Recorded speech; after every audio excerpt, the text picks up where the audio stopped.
നിങ്ങൾക്ക് കുട്ടികളുണ്ടോ? കുട്ടികളായിട്ട് കാറിലോ ബൈക്കിലോ പോകുന്നുണ്ടോ? എങ്കിൽ അത് ഉടനെ വിൽക്കുക. എന്നിട്ട് നമുക്കൊരു ഓട്ടോറിക്ഷ മേടിക്കാം. നമസ്കാരം, കാർ റിഫോൾ ചാനലിലേക്ക് സ്വാഗതം. മറ്റൊന്നും കൊണ്ടല്ല കേട്ടോ. ഇപ്പോൾ നിങ്ങളൊരു വാർത്ത അറിഞ്ഞു കാണും. കേരളത്തിലുള്ള ദൃശ്യമാധ്യമ സോഷ്യൽ മീഡിയകൾ എല്ലാത്തിലും വരുന്നു. കേരള മോട്ടോർ വാഹന വകുപ്പ് പുതിയൊരു നിയമം നടപ്പിലാക്കാൻ പോകുന്നു. മറ്റൊന്നുമല്ല, കുട്ടികളുമായിട്ട് യാത്ര ചെയ്യുന്ന ടൂ വീലറിലാണെങ്കിൽ 4 വയസ്സിന് ഉയർന്ന കുട്ടികൾക്ക് ഹെൽമറ്റ് നിർബന്ധമാക്കുന്നു.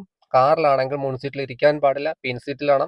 അതല്ലെങ്കിൽ കുട്ടികൾക്ക് വേണ്ടിയുള്ള സ്പെഷ്യൽ ബേബി സീറ്റ് വേണം, സീറ്റ് ബെൽറ്റ് കണക്ട് ചെയ്യുന്ന രീതിയിലുള്ള കാര്യങ്ങൾ വേണം. അത് പല രീതിയിലുള്ള കാര്യങ്ങളാണ് വരുന്നത്.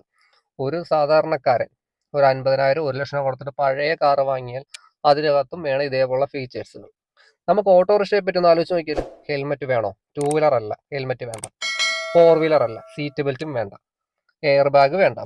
പുതിയ വാഹനങ്ങൾ ഇറങ്ങുമ്പോൾ എയർ ബാഗ് കമ്പൽസറി ആയതുകൊണ്ടാണ് വില ഇത്രയും കൂടുന്നത്. പിന്നെ ഒരു കൂളിംഗ് ഫിലിം ഒട്ടിക്കാന്ന് വെച്ച് കഴിഞ്ഞാൽ ഫ്രണ്ടിലും ബാക്കിലും 70% വിസിബിലിറ്റി വേണം. ഓട്ടോറിക്ഷയുടെ കാര്യം നിങ്ങൾക്ക് അറിയാമല്ലോ. ഫ്രണ്ടിലൊക്കെ, ബാക്കിലോ വളരെ ചെറിയ ഒരു ഹോൾ മാത്രം, അതിലും വർഷങ്ങൾ പഴക്കമുള്ള ഷെയ്ഡ് പിടിച്ച ഒരു ട്രാൻസ്പെറന്റ് കവർ.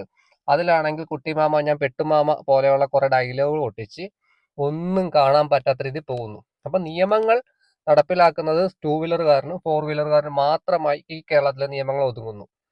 ഈ ഓട്ടോറിക്ഷക്കാർക്ക് എന്താണ്, ഞാൻ അവരെ കുറ്റം പറഞ്ഞല്ല, അവർക്ക് നിയമങ്ങൾ ഇറക്കുന്നില്ല, അവർ പാലിക്കപ്പെടുന്നില്ല എന്നല്ല ഞാൻ പറയുന്നത്, അവർക്ക് നിയമങ്ങളൊന്നും ഇല്ല. ബൈക്കിൽ 2-ൽ കൂടുതൽ പോയാൽ പെറ്റിയടിക്കും. ഓട്ടോറിക്ഷയിൽ എത്ര പേര് വേണമെങ്കിലും പോകാമല്ലോ, പെറ്റിയടിക്കാറുണ്ടോ? ഇല്ല. കാറിലാണെങ്കിൽ പോയാലോ, സീറ്റ് ബെൽറ്റ് ഇല്ല, പെറ്റിയടിക്കും. ഇനി ഓട്ടോറിക്ഷ മേടിക്കാം. ഓട്ടോറിക്ഷ മേടിച്ചാൽ നമുക്ക് പാട്ട് ഒച്ചത്തിൽ വെക്കാൻ കുഴപ്പമില്ല, കൂളിംഗ് ഫിലിം എത്ര വേണമെങ്കിലും ഒട്ടിക്കാൻ കുഴപ്പമില്ല, വേണമെങ്കിൽ ഡോർ ഇല്ലെങ്കിൽ കുഴപ്പമില്ല, എന്തും ചെയ്യാം. ഹെൽമെറ്റും വേണ്ട, സീറ്റ് ബെൽറ്റും വേണ്ട. പിന്നെ അതിനകത്ത് ഇപ്പോൾ ഒരു LED ബൾബ് മേടിച്ച് നമ്മൾ കാറിനിട്ടാൽ ഉടനെ ഫൈൻ വരുന്നു. അതുകൊണ്ട് എത്രയും പെട്ടെന്ന് കിട്ടുന്ന വിലയ്ക്ക് ടൂ വീലറും ഫോർ വീലറും വിറ്റിട്ട് ഓട്ടോറിക്ഷ മേടിക്കുക. നമുക്കിത് സുഖമായിട്ട് ആഘോഷിക്കാം. കാരണം നിയമങ്ങൾ ഉണ്ടെങ്കിലേ പാലിക്കേണ്ടി വരുള്ളൂ. നമ്മൾ നിയമങ്ങൾ തെറ്റിക്കുന്നില്ല, ഓട്ടോറിക്ഷക്കാർക്ക് നിയമങ്ങളില്ല, അതുകൊണ്ട് അവർ തെറ്റിക്കുന്നില്ല. അപ്പോൾ നിങ്ങളുടെ അഭിപ്രായം എന്താണേലും ഈ വീഡിയോക്ക് കമന്റായി രേഖപ്പെടുത്തുക. കാരണം മറ്റൊന്നുമല്ല, ഒരു ഹെൽമറ്റ് കമ്പൽസറി ആക്കിയപ്പോൾ ഉണ്ടായ പുലിവാൽ എന്താണെന്നറിയാം. ഇത് നല്ല കാര്യങ്ങൾ തന്നെയാണ്, പക്ഷെ എത്രയും പെട്ടെന്ന് വളരെ കൃത്യമായി തന്നെ ചെയ്യണം.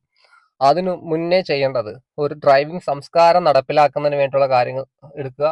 അല്ലെങ്കിൽ അനാവശ്യമായ ചെക്കിങ്ങുകളും അനാവശ്യമായ റോഡ് പൊളിഞ്ഞു കിടക്കുന്നതൊക്കെ നന്നാക്കാനുള്ള കാര്യങ്ങൾ എടുക്കുക. കുഴിയിൽ വീടുന്ന് മരിക്കുന്ന ആൾക്കാരുടെ എണ്ണം എടുക്കുക. അതല്ല എങ്കിൽ വെറുതെ ഒരു എന്താ പറയാ സൈൻ ബോർഡ് ഇല്ലാതെ അപകടങ്ങൾ ഉണ്ടാകുന്ന കാര്യങ്ങൾ എടുക്കുക. ഇതുപോലുള്ള കാര്യങ്ങളിലേക്കാണ് ആദ്യം വരുന്നത്. കാരണം ഇത് എത്രയും പെട്ടെന്ന് ഫൈൻ അടിക്കാൻ പറ്റുന്ന ഒരു കാര്യമായിട്ടാണ് എനിക്ക് തോന്നുന്നത്. നിങ്ങളുടെ അഭിപ്രായം കമന്റായി രേഖപ്പെടുത്തുമല്ലോ. നമസ്കാരം.